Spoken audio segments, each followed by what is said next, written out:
7인회 모임이라고 명명하는 건 언론이 명명한 거고요. 네. 사실은 뭐 7인회라고 하는 건 아니고 네. 이제 뭐 최재성 본부장이 네. 지금 당이 너무 이렇게 갈등도 심하고 총선 앞두고 다들 걱정이 많으니 한번 만나서 수습안을 한번 상의해보자. 주류 비주류가 만나가지고 그래서 뭐 대화하자는데 우리도 급할 이유가 없어서 네. 만나서 뭐 허심탄회한 얘기를 한번 나눈 거죠. 나누어서 이제 거기서는 늘 주장했던 게 이제 대선 주자, 우리 당의 대선 주자가 많고 또 문안방 합쳐도 거의 40% 육박하는데 여론조사 지지율이. 네, 지지율이 그러니까 저 대선 주자들이 힘을 합치면은 총선 돌파가 되고 당내 갈등도 많이 줄어들 거 아니냐 그런 얘기를 해서 한번 노력해 보자라고 한 거죠. 그래서 임시적으로 만든 이제 주류 비주류 간의 어떤 소통 공간이지 뭐 모임으로까지 칭하기는 좀 그렇죠. 이제 가장 선명한 해결 방법은 이제 문 대표 이렇게 사퇴하시고 네.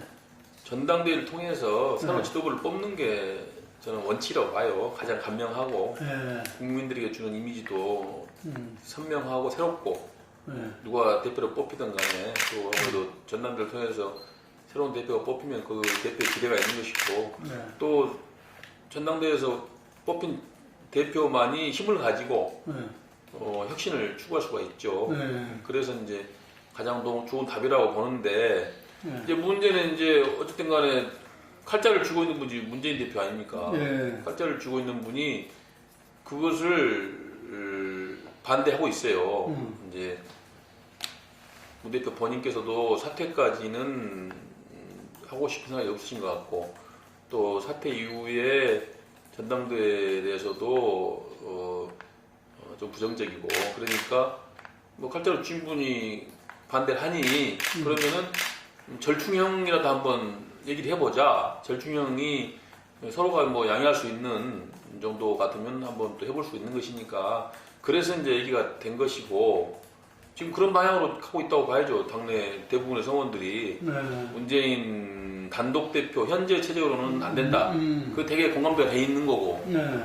네, 그렇죠. 주류도 지금 대부분 그 부분에 동의를 해요. 근데 네. 7인에 모였을 때 자기들도 동의를 했는데. 그렇죠. 예. 그래서 이제 갈래는 이제 문 대표가 포함된 어떤 문안박이 됐든 네. 또는 선대가 됐든 그런 어떤 이제 통합 지도부 방식으로 할 거냐, 네. 아니면 문 대표가 완전히 사퇴를 하고 빠지고. 전대를 할 거냐 그런 건데 지금 어쨌든 간에 이제 지금 문 대표 쪽이나 또 중간에 있는 의원들은 이제 뭐 아무래도 평화로운 서로가 좀 갈등을 줄이면서 이론이 작은 그런 해결책을 모색하는 분위기로 봐야죠. 전반대 큰 그 다수 견해는.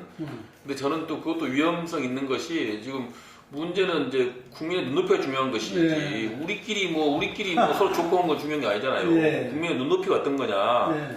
이게 어쨌든 간에 통합선대위로 해서 갔을 때는 국민들이 봤을 때는 감동이 없지 않냐. 그리고 뭐 또 그동안에 당에 그 주도했던 사람들이 결국 약간 이제 모양만 바꿔서 또다시 주도하는 모양이 되다 보니까 될 걸로 보니까 그러면 국민들이 봤을 때는 그놈 아니냐 이렇게 볼 수가 있다는 거죠. 네. 전당대회를 통해서 뭐 누가 일단 새로운 지도부를 선택하면은 뭔가 새롭다고 느낄 수 있을 텐데 그런 점이 이제 걱정스러운 거죠. 물론 이제 전당대회는 또 위험 부담도 있어요. 네. 물론 위험이 많은 장사에 뭐 이익도 많이 남는다고 그러는데 그 판단은 이제 우리 뭐 지도부나 또 의원들이나 또 당원들이 판단을 할 문제인데 하여튼 지금은 우리 당의 의원들이 위기의식이 좀 부족해요. 아직도 미흡해요. 네, 위기의식이. 그러니까 그렇죠. 근데 이제 보궐선거의 특성상 이제 네. 투표율이 낮다 보니까 네. 투표율이 낮고 당 지지도가 지금 바닥인데 또 내년 총선에서는 좀 당 지지도도 좀 나아질 거고 투표율도 또 이제 총선에서는 이제 또 높아지니까 그러면 또 뭔가 결과가 달라지지 않겠냐 그런 막연한 기대를 하고 있는 거죠. 사람들이 그런 게 있어요. 이게 어쨌든 총선이 이제 직면하게 되면은 야당 지지자도 좀 올라오고 그렇습니다. 해가지고 예, 예. 보통 10% 정도 뒤지더라도 사이에서 이제 선거를 시작되니까. 또 이제 네. 미워도 찍어준다. 네. 결국 이제 그래서 미워도 평소에는 막 욕해도 막상 이제 선거 임박하면 새누리당 찍지는 못하고 새누리당 또 반대하는 야당 지지자들은 결국은 우리 당 찍을 것이다. 그렇게 이제 막연하게 생각하는 거죠. 그러면 의원님께서는 안철수 의원 전 대표 비서실장을 지내셨는데 네네. 지금 안철수 대표가 이런 저런 뭐 모양새가 중요한 게 아니라 예. 혁신이 선행돼야 된다. 예. 혁신에 대한 답이 없다 강조하는 것은 예. 그만큼 위기를 현저하게 느끼고 있다. 이런 게 말이 됩니까? 예, 그렇습니다. 훨씬 더 느끼고 있죠. 네. 예. 그러니까 지금 우리 당의 지도자들이 모여가지고 단합한다는 모습만 보여줘갖고는 안 된다. 좀 더 당을 과감하게 바꾸고 혁신하고 또 중요한 것은 민생 문제에 대한 국민들의 먹고 사는 문제에 대한 해결책을 줘야 국민들이 마음이 움직이는 거지. 단순히 지도자들이 손잡고 사진 찍는다 해서 되는 건 아니다. 전적으로 저는 옳다고 봅니다. 그러니까 아무래도 이제 우리 당이 좀 약간 진영 논리에 많이 갇혀 있다. 그리고 이제 유능하지 못하다 그런 지적을 하는 거죠. 좀 더 국민들이 먹고 사는 문제에 좀 더 유능하고 국민들의 고통을 해결해 줄 수 있는 그런 당이 돼야 되는데 이제 무슨 정치 이슈에 싸움은 능한데 정치 이슈에 국정원 싸움이라든가 무슨 교과서 국정화 싸움 이런 싸움에는 능하지만은 그건 사실 국민들이 먹고 사는 건 아니거든요. 먹고 사는 문제 좀 더 적극적인 유능한 해법을 제시해야 된다 그런 입장이고 그리고 행태 면에서도 이제 흔히 말하는 막말이라든가 또 이제 나만이 옳다는 그런 약간 선민의식 같은 경우도 있어요. 계몽주의적인 태도 이런 것들이 좀 이제 낡은 진보의 문제로 지적되고 있죠. 지금 당이 이렇게 만신창인데 들어오겠습니까? 그래서 당이 이제 안정이 되고 단합이 되고 해서 비전을 보여줘야 새로운 인물로 들어올 수 있는 것인데 지금 단계에서는 우리가 좋은 분들한테 들어오라고 손을 내밀기도 멋쩍어요.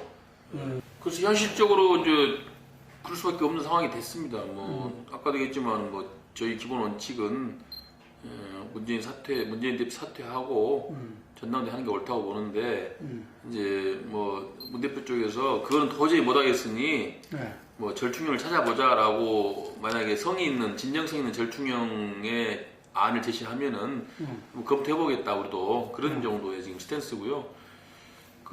안철수 대표 입장에서는 지금 어쨌든 간에 이제 문재인 대표나 친노에 대한 불신이 굉장히 강해요.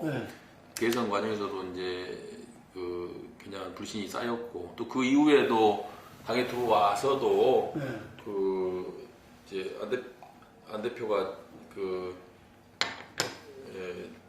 좀 친노들한테 좀 당했다 많이 그런 인식이 있어가지고 좀 불신이 깊으시더라고 얘기해보면은 이제 그래서 그런 부분에 대해서도 또 문 대표께서 만약 안 대표를 협력 파트너로 같이 하고 싶으시면은 그런 부분을 좀 풀어줘야 돼요. 무조건 그거는 안 대표 잘못이다라고만 할 게 아니고 그건 뭔가 원인 제공을 한 거에 대해서는 좀 겸허한 사과도 있어야 되고 또 풀어주는 그런 전제가 돼야만이 또 같이 할 수 있는 거 아니겠습니까? 그런 점 좀 더 적극적으로 나서야 한다고 보고 있습니다. 그리고 이제 어차피 우리 당 내에서 어떤 국민들에게 지지받을 수 있는 조합이라는 게 문 대표 단독 체제로는 곤란하다. 그 다음에 생각할 수 있는 건 이제 전직 대표들. 소위 말해서 이제 개파 수장 또는 전직 대표 이제 좀 중진 원로 그룹들의 어떤 지도부를 생각할 수 있는데 그것도 대체로 좀 반대가 많아요. 너무 좀 이제 올드하고 또 국민들에게 새로움을 주지 못한다. 그럼 남은 거는 이제 문안박과 같은 대선 주자 그런 하나 세팅이 있고 그 다음에 생각해 보시는 건 이제 50대의 어떤 그룹핑 이게 좀 이제 카드가 될 수 있겠죠. 문안박이라는 건 문 대표 사퇴를 안 하는 거죠. 문 대표 사퇴하면은 그 순간 그거는 전대가 가야 됩니다. 왜냐면 방어하게 돼 있으니까. 그러니까 문안박이라는 건 이제 문재인 대표가 법적인 대표주의는 이제 가지고서 가는 거죠. 그건 답답한 노릇이죠. 답답한 노릇이고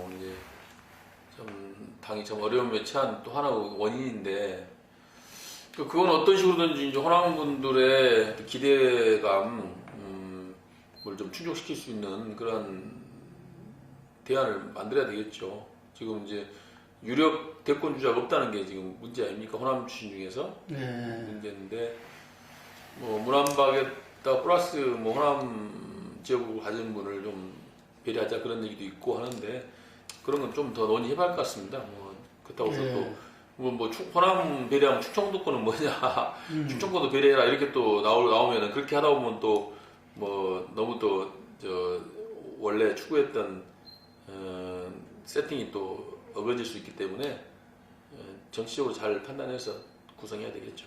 조금 이제 천정배 의원이 하시는 신당이 생각보다는 좀 저조한 것 같아요.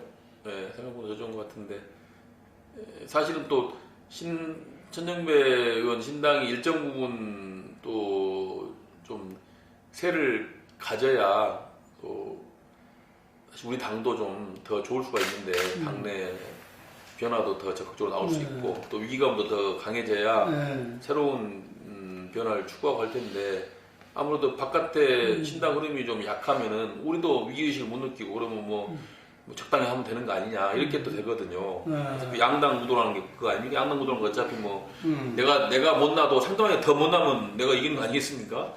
그러니까 이제 천정배 의원 신당이 좀 강력한 힘을 가지고 있으면 우리도 이제 거기에 경쟁해야 되기 때문에 좀 더 변화가 일어나고 좀 더 획기적인 과감한 변신이 있을 건데 정말 또 그 바깥의 흐름이 좀 약하다 보니까 우리도 좀 변화에 둔감하죠. 최근의 메시지는 상당히 뭐 잘하신 거라고 봅니다. 그동안에는 이제 당에 일정 부분 거리를 두고 아까 말한 따로 국밥처럼 그렇게 하셨는데 이제 혁신위가 나오면서 당내 문제에서 발언도 하시고 계속 이제 나름대로 이제 그 생각이나 대안을 밝히시기 때문에 이제 당원들이 봤을 때 그런 거는 상당히 바람직하다고 보고 있습니다.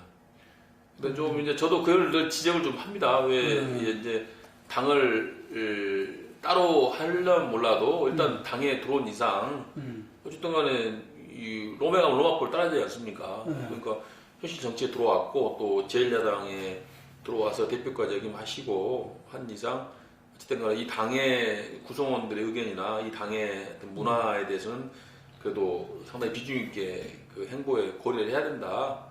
그런 말씀 드리는데 그게 좀 아무래도 이제 좀 그 태생적으로 잘 안 맞으신 것 같아요. 어찌 보면 또 그게 또 안철수 대표의 매력이죠. 국민들이 뭐 기존 정치인하고 똑같이 하면은 또 뭐 지지했겠습니까? 뭔가 기존 정치인과 다른 새로운 행보를 했기 때문에 지지한 것인데 그런 걸 적절하게 잘 조화를 시켜야죠. 이상과 현실이 잘 맞아야 되니까요. 지금 상황에서 그렇게 낙관적이라고 볼 수는 없죠. 가능성이 있다고 보십니까? 예, 지지도도 좀 약화돼 있고 또 세력도 약하고 해서 좀 어려워진 상황은 맞는데 그렇지만 또 뭐 일단 국민들에게 널리 알려져 있고 인지도 면에서는 뭐 문재인 대표하고 비교해서 뭐 뒤지진 않거든요. 인지도가 많이 알려져 있다는 거는 이제 어찌 보면 본인이 잘하면은 국민들에게 좀 어필할 수 있는 기회는 있다고 봅니다. 기회도 있고 그렇게 해서 한번 또 돌아갈 수 있는 기회는 있을 것이다. 또 국민들이 지난번에 이제 안 대표에 대해서 굉장히 열광하다가 한번 실망했잖아요. 한번 실망했지만은 그래도 한 견눈질로는 지금 보고 있다고 보고 있어요. 완전히 이제 눈에 사라진 건 아니고 그래도 한번 실망했지만은 한번 실망했지만 그래도 한 견눈질로 저 사람이 어떻게 하나 한번 보자 이렇게 저는 보고 있다고 보기 때문에 한 번 정도 기회는 더 있을 것이라고 봅니다. 그런데 문재인 대표와 새정치민주연합이 주는 경고장이죠. 호남에서 그동안 그렇게 압도적으로 밀어주고 적극 지지했는데 대선에 90% 이상 지지했는데 당신들은 하는 짓이 뭐냐 무슨 대선 비전도 못 보여주고 총선 비전도 못 보여주고 맨날 싸움만 하고 근본적으로 바뀌어라 이런 이제 메시지라고 보고요. 좀 회초리라고 보고 거기에 대해서 하여튼 제가 심각하게 받아들여야 됩니다.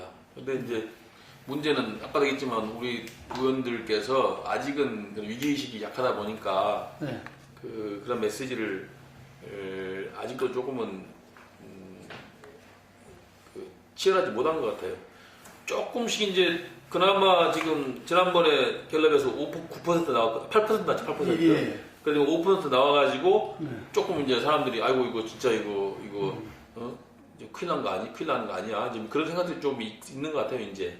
네. 그래서 이제 오늘 뭐 문화일보에서 뭐 내년 총선에 73석 그렇게 또 나왔는데 그런 여론조사나 객관적인 자료들이 이제 많이 앞으로 나올 거기 때문에 그런 것들이 자주 나오다 보면 이제 위기의식을 갖겠죠. 그러면 뭔가 새로운 변화를 더 추구하게 될 것이다. 그렇게 판단합니다. 좀 어렵죠. 어렵다고 보고요. 진짜 저 여론조사 관계없이 네. 지역을 다녀보면은 야 이래갖고 내년에 선거 이길 수 있겠나라고 하는 의구심이 많이 듭니다. 실제로. 네. 그러니까 그 뭐 저희 앞에서 좋은 소리만 하지만은 실제로 그분들 눈빛이나 이렇게 그 느껴지는 이 전달되는 감정을 보면은 이 얼마나 투표장이 나올까 의문이에요. 문제는 이제 야권 지지자들이 네. 새누리당을 찍진 않겠지만은 그분이 투표장을 안 나오면 문제 아닙니까? 지금 투표율이 우리가 55% 돼야 우리가 승리할 수 있는 투표율이고요. 45%면 우리가 필패 한 50% 초반은 돼야 그래도 그나마 해볼 수 있는 투표율인데 지금 현재 아마 투표한다면 제가 볼 때 45% 이하일 것 같아요. 네. 그래서 뭔가 이제 앞으로 당이 좀 더 수습이 되고 국민의 희망을 주는 그런 모습을 보여야 이제 투표율이 50% 이상 가지 않을까 그렇게 보고 있습니다. 저는 그것은 좀 수정 보완돼야 한다고 생각합니다. 뭐 사실 그 국회의원들에 대한 평가를 해서 공천에 반영해야 한다는 것은 제가 평소에 주장한 소신이에요. 뭐 저는 그 인천 시당위원장 할 때 제가 그 시당의 평가위원을 두려고 했었습니다. 그래서 그 지방자치단체장이나 지방위원들에 대한 평가를 해서 공천에 반영하려고 생각을 했는데 시도를 제가 못했어요. 그 지난번에 그 이팔 전대 때도 그 혁신 추진단 원혜영 의원님이 하신 혁신 추진단에 가서도 제가 평가회를 해야 됩니다라고 제가 주장한 사람이거든요. 당연히 뭐 선출되고 무대에 선 사람이 그런 공개되고 활동한 사람들이니까 당연히 평가를 해서 공천에 반영이 돼야지. 그게 없다 보니까 맨날 공천 때 가면은 누구 줄에 섰느냐, 그다음에 그 사람의 스펙이 뭐냐 이런 걸로 많이 공천이 되더라고요. 그건 아니죠. 저 무대에 올라서서 선출직으로서 활동을 했으면 당연히 그 과거에 자기가 했던 그런 활동이나 평가가 있어야 되고 그것이 반영이 돼야 된다라고 저는 주장을 하고 지금도 마찬가지인데요. 다만 이제 지금 혁신위에서 말하는 그냥 그 하위 20%를 무조건 두고 공천 배제다 하는 것은 인위적인 배제는 적절치 않다. 얼마든지 공천심사위원회에서 그 평가 자료를 활용해가지고 얼마든지 속아낼 수가 있거든요. 그렇게 좀 해야 되고. 그다음에 보다 더 문제는 기준이 저는 문제가 있다는 겁니다. 이 혁신위가 만든 기준은 무슨 법안 발의율, 무슨 출석률, 또 뭐 공약 이행률 등등해서 보자는 건데요. 그거는 정말 정치를 모르는 사람들이 만든 겁니다. 국회의원의 활동이라는 거는 실제 법안 발의나 상임위 활동, 본회의 활동이라는 건 일부예요. 오히려 국민 소통 활동이 더 많습니다. 뭐 그래서 또 당구 관련된 활동들이 더 많아요. 저도 예를 들어서 하면은 뭐 지역에 행사도 다니고 또 뭐 간담회도 하고 또 의견도 듣고 민원도 듣고 하는 활동도 많지. 상임위 가서 앉아있는 시간은 훨씬 적습니다. 그런데 정치를 직접 안 해보신 분들은 텔레비에 나오는 것만 보고 정치라고 생각해요. 근데 텔레비에 나오는 것은 상임위 활동만 나오거든요. 법안 발의 활동만. 그러니까 이제 모르는 사람들은 그것이 정치 전문 줄 아는데 그게 아니다. 그래서 오히려 국회의원으로서 얼마나 국민들과 소통하느냐 이게 오히려 저는 중요하다고 봐요. 정치하는 소통 아닙니까? 법안 발의와 상임위 활동도 중요하지만은 소통을 얼마나 하냐 오히려 그게 더 주안점이 돼야 되는데 그거는 싹 아무것도 평가가 되지 않고 그냥 일부분인 상임위나 법안 발의 갖고 평가하겠다는 거고 그 다음에 또 하나 문제는 보완돼야 되는 보완되죠. 그 다음에 또 문제가 뭐냐면은 그렇지 않아도 요새 국회의원들이 외소화되잖아요. 외소화됩니다. 외소화되고 공무원화되고 있는데 정치를 굉장히 지금 외소화시키는 거예요. 그러니까 정치인을 공무원화하는 거예요. 그래서 너가 사무실에 앉아서 얼마나 법안 너무나 체크하고 상임위장에서 얼마나 하는 거 그것이 중요하다고 보는데 그거 중요한 게 아니거든요. 그래서 그런 기준으로 보니까 중진들이 다 하위권이에요. 중진들이. 전직 대표들이 다 하위권입니다. 거의 꼴찌예요. 왜냐하면 클 수밖에 없습니다. 왜냐하면 중딩이 되면 될수록 법안반 상임활동보다는 국민소통활동을 더 합니다. 예. 뭐 시당, 뭐 당대표, 최고위원, 뭐 시당위원장 등등해서 하면은 일반 국민과 소통활동을 더 많이 하지 않습니까? 예. 그러니까 아무래도 상임이나 그래도 좀 소홀해질 수밖에 없고 그래 보니까는 주로 대표급 또 다선 의원들이 많이 지금 하위권에 포진되어 있어요. 그런 것들은 좀 기준을 바꿔야 되고 예를 들어서 뭐 법안 발의도 이런 겁니다. 예를 들어서 그러면 보건복지위에 속한 의원하고 외교통일 통상위원회에 있냐고 비교하면 보건복지에 있는 의원이 훨씬 법안 발의가 많습니다. 거기는 건수가 많아요. 이슈가. 근데 외교통일에 무슨 법안이 얼마나 있습니까? 저 같은 경우는 정보위 활동을 그래도 열심히 하고 있는데 정보위 법안이 없어요. 예를 들자면. 그럼 그런 거는 그러면 어떻게 그럼 똑같이 평가를 하느냐. 그래서 또 얼마 전에 모 위원장을 역임한 분이 있어요. 그분이 이제 삼선인데 법안 발의를 많이 제가 하지 않은 걸로 알고 있거든요. 이제 소통 활동 많이 해서. 근데 그분이 무슨 법안 발의 상위권 올랐다는 거예요. 그래서 이상하다고 물어봤어요. 어떻게 된 겁니까? 물어봤더니 또 상임위원장들은 자구수정이라는 그러한 그 법안이 많다는 겁니다. 그러니까 상임위 통과돼도 자구수정, 뭐 문화를 바꾸고 뭐 과태료를 300, 500 올리고 이런 자구수정을 해서 통과시키면은 마지막에 그건 위원장 발의한 몫으로 들어간다는 거예요. 그러다 보니까 위원장을 보면 지낸 사람들은 다 상위권이에요. 왜냐면 그런 건수로 인해서 다 쳤단 말이죠. 그러니까 이거 뭐 그런 것도 다 걸러내야 된다. 그럼 아니 그 형님이 그런 식으로 부당하게 이익 받으면 그럼 상대적으로 이 상대평가니까 제로섬 게임인데. 예? 그다음에 또 이제 법안도 이제 이목현 그런 말씀 하시던데 뭐 그런 법안도 의미 없는 법안 10개 하는 100개 하는 거 같고 정말 의미 있는 법안 하나 하는 거 어떤 게 더 정치인으로서 중요한 거냐. 또 공약 인도도 그럼 예를 들어서 뭐 인천에서 예를 들어서 인천에 무슨 고속도로 통행료가 있거든요. 고속도로. 네. 고속도로 통행료를 없애야 한다는 게 인천 시민들의 공약 1위입니다. 네. 그래서 제가 그걸 내세웠어요. 공약으로. 통행료를 없애겠습니다. 근데 못했어요. 그럼 그거는 굉장히 인천 시민 전체가 말하는 이슈 1위인데 그 공약을 내셔서 못했고 그러면 예를 들어서 우리 뒷골목 뒷동네에 내가 도로를 놓겠습니다. 5억짜리인데 5억을 놓겠습니다.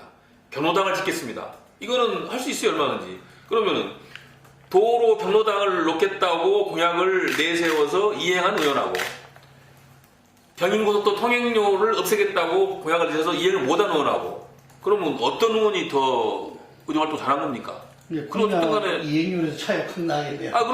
그러면 다음부터는 이제 그렇게 되는 21대부터 이게 막 이 평가가 그대로 적용되면 다음 국회의원들은 이제 1인당 보안 건수 200개, 300개 발의하는 겁니다.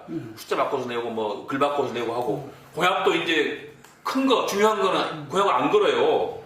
내가 할 수 있는 거, 동네 내가 뭐 북평동에 뒷골목에 도로 5억짜리 하는 거 그거 하겠습니다. 해가지고 그거 이행하면 그건 점수 올라가고 정말 중요한 내가 뭐 인천 항만을 세계적으로 키우겠습니다.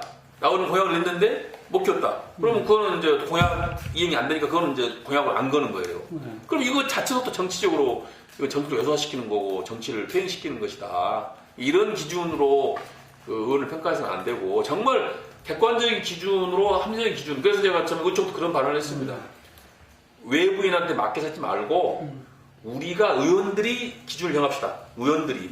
그래가지고 20% 증가합시다. 나는 그건 좋다. 그럼 우리 의원들이 모두 다 정말 머리 맞대고 모아가지고 그러면 이렇게 해서 우리가 이런 기준으로 해서 우리가 스스로 20%를 정리합시다라고 결정해서 하자 이거예요. 하고 한다면 그렇지 않으면은 지금 혁신위 기준은 조금 너무 이제 현실과 좀 떨어진 자의적인 기준이다. 그리고 정치인에 대해서 그래서 개량적으로 평가한 예도 없고 객관적인 기준이 있을 수 없고 지난번에 이상동 교수를 모시다 우리가 토론을 해보니까 이상동 교수도 그때 그 평가위원을 했습니다. 새누리당에. 거기 새누리당도 이걸 하려고 했대요. 뭐 법안 발의율, 출석률을 등등 해갖고 하려고 했다가 결국은 이런저런 모순에 부딪혀서 못하고 마지막에 그래도 정치인은 지지도가 중요하다. 그래서 여론조사 하나로 했다는 거예요. 하나로. 여론조사 하나 가지고 해가지고 하위 10% 다 정리했다는 겁니다. 근데 우리도 만약 한다면 기준을 또 단순화시켜야 한다. 기준이 많다 보니까 결국은 이제 이걸 관리하는 사람이 주물거리게 된다는 겁니다. 그렇게 되면 또 불공정 시비가 나기 때문에 만약에 이것을 20%를 정말 해야 한다면 의원들이 스스로 우리가 기준을 정해서 그렇게 했으면 좋겠고 저는 뭐 20%를 그냥 그 무조건적으로 정리하는 것보다는 그것이 공천 심사 자료의 중요한 기준으로 적용이 돼서 네. 적절하게 그 공심위에서 정리하는 게 옳다고 보고요. 그렇게 저는 수정 보완돼야 한다고 봅니다. 근데 조금 아쉬운 거는 사실 문 대표께서 대선에서 실패하고 네. 국민 눈에서 한 2년간은 벗어났다고 봐요. 네. 저는 그게 좀 그러니까 이 좀 신비로워 국민들이 봤을 때 어쨌든 간에 뭐 어찌 보면 사람이라는 게 또 뭐 거기 아니겠습니까?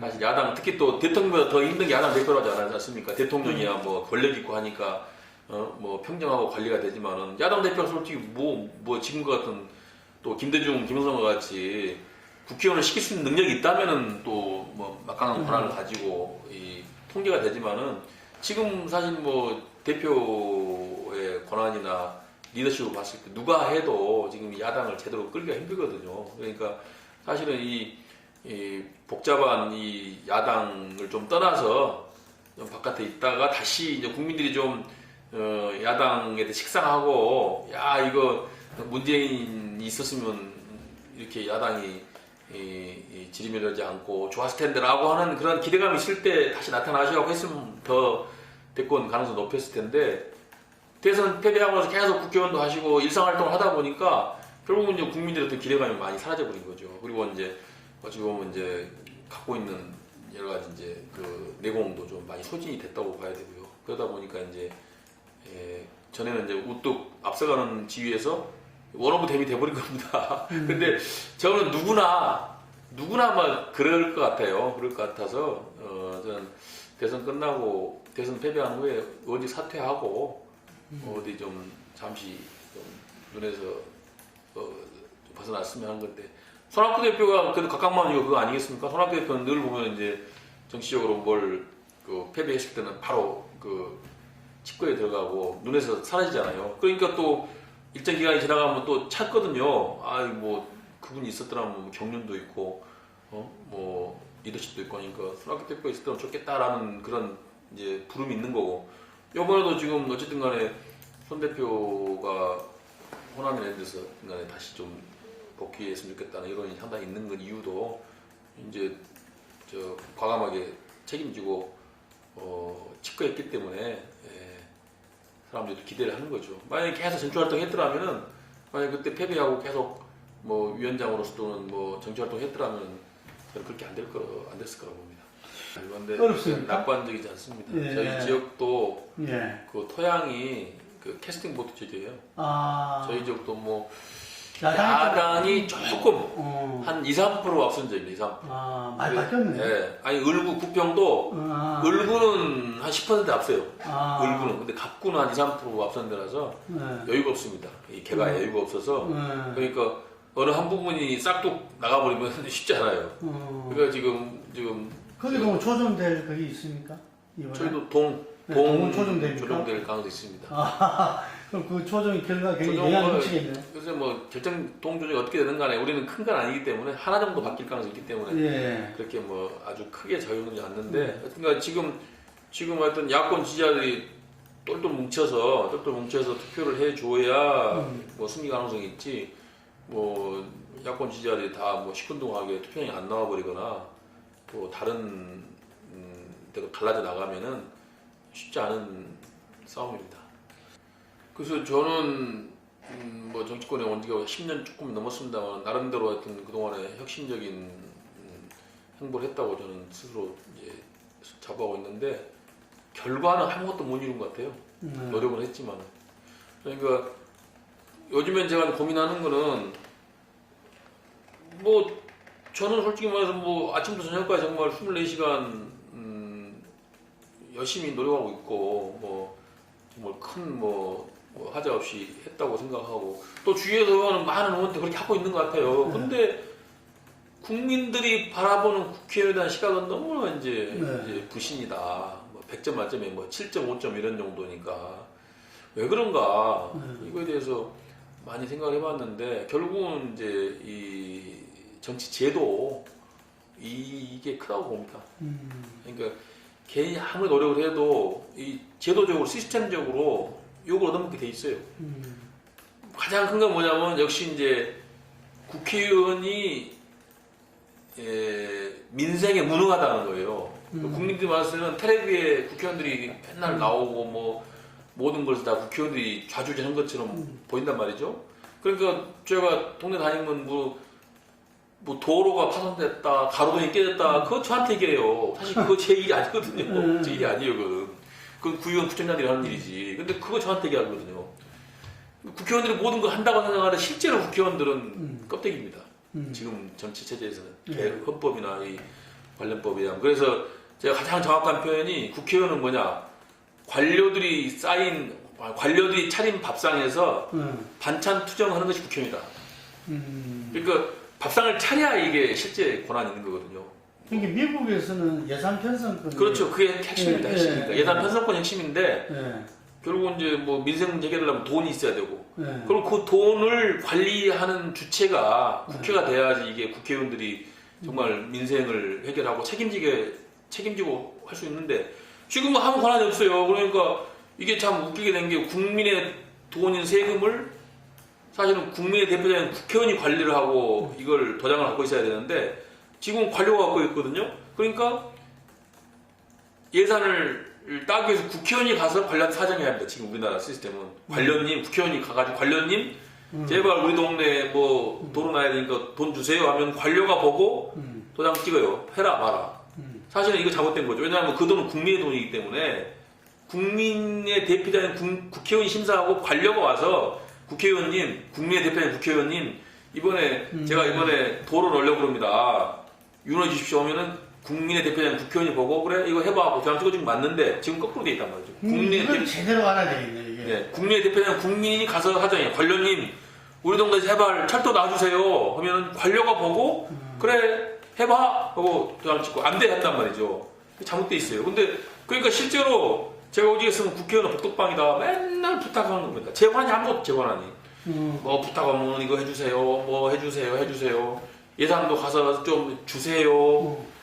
그 사람이 너 하면 안 돼요. 정부가 관료가 국회의원이 아무 부탁해도. 그러니까 여당일 때 그나마 힘을 쓰지만 저도 여당 해봤습니다. 여당도 마찬가지입니다. 결국 모든 권력이 다 청와대와 관료들에게 가 있기 때문에 결국 국회의원들은 결국은 그 포장에 불과하다. 아까 말한 반찬 투정하는 거다. 이거 짜니까 물 더 넣어라. 싱거우니까 고춧가루 넣어라. 이거 정도지. 예산도 무슨 300조, 400조 되는데 국회에서 움직이는 게 1조밖에 안 돼요. 1조. 그거 왔다 갔다 하는 거 아닙니까? 다 이미 정부 박근혜 대통령은 국회 때문에 지금 경제가 발목이 잡혔다 그러죠. 말도 소리죠. 그 양반 나는 그 양반 국회의원도 뭐 안 해봤다면 내가 말이 15년간 국회의원도 오래 하신 분이 나는 좀 이해가 안 되더라고요. 왜 그런지를. 그러니까 실제로 그 권한을 그리고 이제 왜 이런 얘기를 하냐면은 결국은 그래도 국회의원도 욕먹고 정당 욕먹지만 그래도 민심을 가장 잘하는 게 의원들이에요. 왜냐하면 의원들은 표 때문에 많이 만나거든요. 뭐 시장 가서 할머니도 만나고 독거노인도 만나고 정말 제가 만약 변호사 하면 안 만나죠. 왜 만납니까? 근데 정치하기 때문에 만나요. 만나서 들으니까 애로사항을 알아요. 근데 관료들은 만납니까? 관료들이 왜 만납니까? 관료들은 자기 임기 보장돼 있고 일할 것 잘 보이면 되고 그 사람들은 대기업 간부를 만나죠. 일반 시장 가서. 이게 지금 헌법사항입니까? 헌법상이죠. 그래서 개헌할 때 이것도 바뀌어야 된다고 네. 보시겠네요. 그리고 이제 그거 좀 해서 개헌을 해서 빨리 국회 권한을 강화해야 되고 그다음에 요즘에 이제 좀 많은 인치가 있지만 요새 제가 삼선해보고 싶은 게 그거 있어요. 뭐냐면 이놈의 국가 예산이 너무 낭비가 많다. 낭비가 많다. 그러니까 아마 개인 돈이면은 예산의 한 70%에서 50%는 할 수 있을 겁니다. 똑같은 일을 하면서 어디 제가 행사장 가서 어디 가서 뭐 공원을 만들었다. 뭐 어디 어느 한 곳을 한 100평 남짓되는 곳에 우레탄을 깔고 거기다 뭐 체육 활동할 수 있는 뭐 몇 개 도구 몇 개 갖다 놨어요. 얼마 들었습니까? 했더니 2억 얼마 들었다는 겁니다. 나는 도대체 이해가 안 되는 거예요. 그거 몇 천만 내가 내 돈 갖고 했으면 한 1억이면 뒤집었을 것 같아요. 근데 2억 얼마를 줬다는 거. 어디 경로당 교환식을 갔더니 경로당 하나 짓는데 무슨 8억인가 들어갔어요. 그래서 아니 이게 무슨 지하도 안 파고 1층짜리 짓는 건데 어떻게 평당 건축비가 600, 700 들어가냐. 이거 내가 지으면은 정말 내 돈 가지고 내 집 짓는다면 이거 평당 300, 400은 짓는다. 근데 어떻게 600, 700을 주고 하느냐. 이재명 시장도 그 얘기했다고, 이재명 시장. 이재명 시장도 그 무슨 건설을 할 때 뭐 해갖고 1조 원이 더 오버되고 있다. 그 시스템 때문에.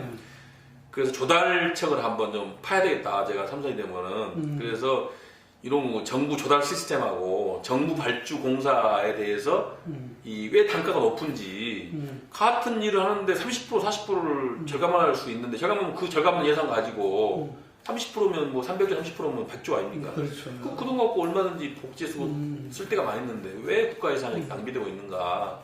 그거 한번 좀 파보고 싶어요. 그래서 예, 그래서 국가 예산을 좀 절감해가지고 예산을 더 늘리려면 세금 더 걷어야 돼. 세금 걷은 거에 또 국민들이 반대하니까 있는 예산에서 최대한 절감할 수 있는 방법을 찾아서 한번 국회에서 해보고 싶다는 생각이 듭니다. 뭐 승리할 수 있는 키워드는 두 가지예요. 혁신과 통합이에요. 혁신과 통합. 예, 혁신해서 기득권 버리고 민생 문제 유능하게 대처할 수 있는 당 만들고 국민들의 먹고 사는 문제 해결할 수 있는 그런 안을 제시할 수 있고 유능한 정당 혁신해서 국민들을 위해서 일할 수 있고 기득권 버리고 정말 열심히 할 수 있는 그런 혁신이 돼야 되고 그 다음에 통합이 돼야죠. 뭐 개파 이런 거 다 떨치고 하나가 돼서 하나의 힘으로 그 선거에 임해서 돌파를 해야 된다. 그래서 일단 통합면에서 보면은 저건 문재인 대표가 특단의 결단을 해야 된다. 당 대표를 사임하시든 아니면 뭐 대표 사임은 곤란하시면 정치적인 사임을 하시든 그렇게 해서 저건 통합할 수 있는 조건을 만들어야 된다. 그것이 이제 통합의 문제고 혁신은 이제 역시 이제 안철수 대표가 말씀하신 뭐 부정부패 청산 문제라든가 또 낡은 진보 청산 이런 문제에 대해서 좀 더 적극적으로 이 당이 그 대책을 세우고 안을 내야 되고요.